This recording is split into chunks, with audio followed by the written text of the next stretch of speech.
Le 6 janvier 2003, à 8h, 22 minutes et 13 secondes précisément, le paquebot Méditerranée, arrivant d'Alger avec à son bord 1489 passagers et 252 voitures, entre au port de Marseille. Au même instant, les commerçants ouvrent leur commerce, les services s'apprêtent à rendre service et les industriels mettent en route leurs industries. Villes et villages s'éveillent et l'économie se met en marche.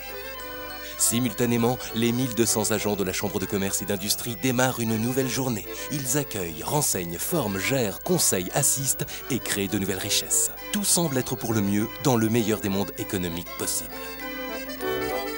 Mais pourtant, M. Jean-Pierre Santucci, épicier de l'avenue de Provence, est convaincu que la CCIMP est plus au service des grandes entreprises qu'à celui des petits commerçants. Il trouve qu'elle n'est pas souvent présente quand il en a besoin. Madame Claire Salès, elle, gérante d'une petite société d'informatique rue du Parc, ne sait pas trop à quoi sert la CCI et pense qu'elle s'occupe surtout de grands projets, bien éloignés du quotidien de son entreprise. Monsieur Robert Favre, industriel en Pays d'Aix, quant à lui considère que la CCIMP est plus la Chambre de Marseille que des autres villes du département et que ces structures ont bien du mal à évoluer. Ça, c'est bien vrai. Connaître, atteindre et satisfaire nos clients, être une chambre de proximité, voilà le fabuleux destin de la CCIMP.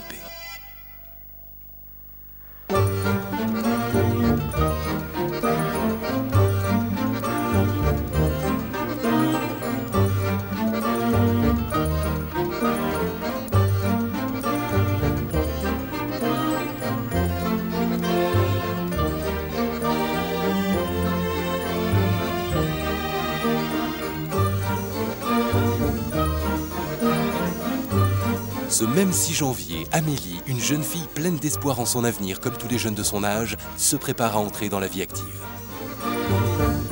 Amélie n'aime pas voir les commerces rideaux baissés, les rues désertées, les entreprises fermées et les industries en friche.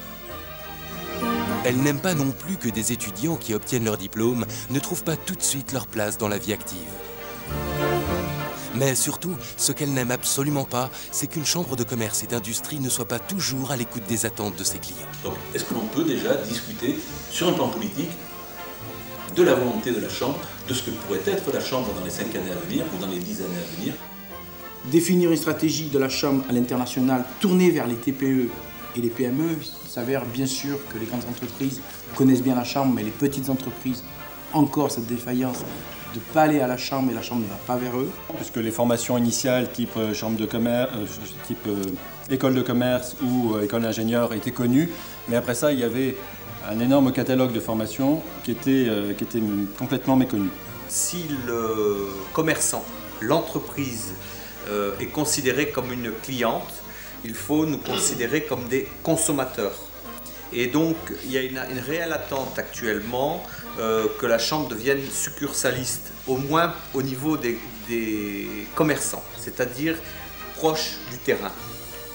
Amélie aime par-dessus tout qu'on apporte les réponses adaptées aux besoins de tous ceux qui contribuent au développement économique.